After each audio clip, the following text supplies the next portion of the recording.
Hi, I wanted to make a follow-up video after my demonstration from my last video where I showed how to add ridges to aluminum cans, specifically the Foster's pot. There were some questions that some of you had regarding scratches inside the can itself, and I wanted to also take the opportunity not only to show the inside of the can that I made, and also to show what I have in my cook kit right now, what I bring with me.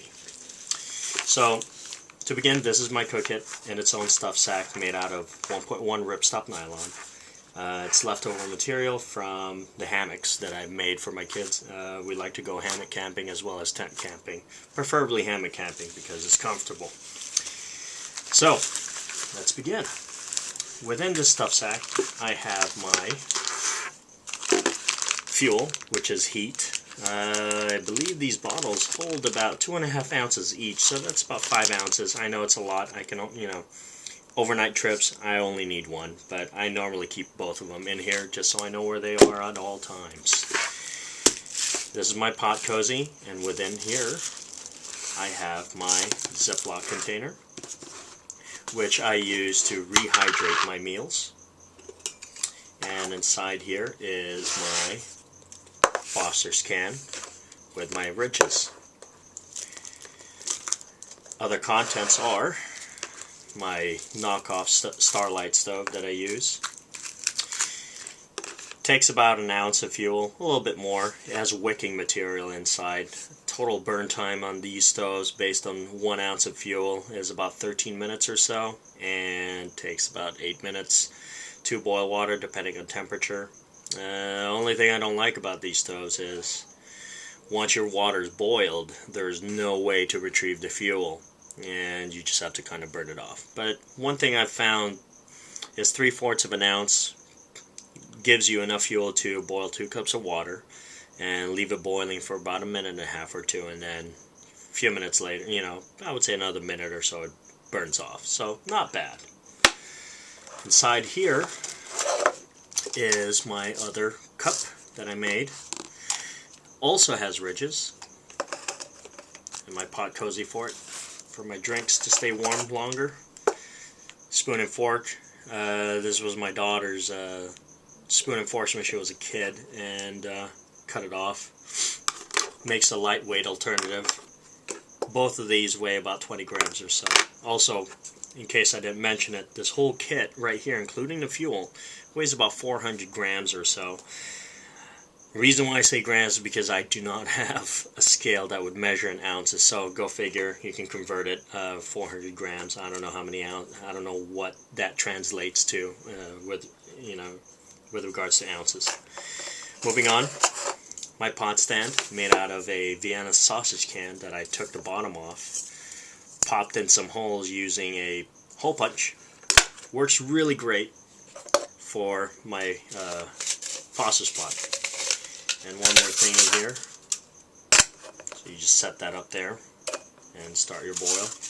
My windscreen made out of a aluminum tray that I was about to throw away, and I figured I could use the material. Another thing I have here is a lighter and my matches and everything. Real inexpensive setup. Adding the ridge lines also to the pots adds some strength to it. Real easy to make, real fun to make, and there's nothing more gratifying than using something you've made out on the trail and knowing the fact that it works for you. So on to the reason why I made this video, aside from just showing off what I have here, is I wanted to talk about the question that was raised about the scarring inside the can or the scratches, if it made any. So again, the way I did this is not perfect compared to what you can buy from Zelf's store and everything. He has really deep, beautiful ridges, really nice and everything. You can tell it's really professionally made. But for those of us that can't afford a bead roller or just don't have the materials to create nice beads, the process that I add these ridges to works really well. And as you can see, it adds significant strength just in that simple process. Here we go. I want to show you inside the can. Hopefully you can see it, to show you how it looks, and you will see that there are no scratches inside, and it doesn't damage the inner lining at all. I apologize, last time I used my other camera to take the video, I didn't realize how grainy it was. Couldn't find my rechargeable batteries for this camera I'm using now. But hopefully it's clear enough that you can see the imperfections, of course, from my process, but more importantly, hopefully you can see that there are no scratches inside. Really smooth, no rips or anything.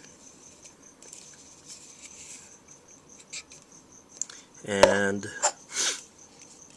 again, I attribute that to the tool I used. It's a really smooth edged device, and it didn't puncture anything, it didn't scratch anything, ruin any of the lining. It's really smooth inside, so I think it works well. So anyway, that is my cook kit, and hopefully I answered some of your questions regarding the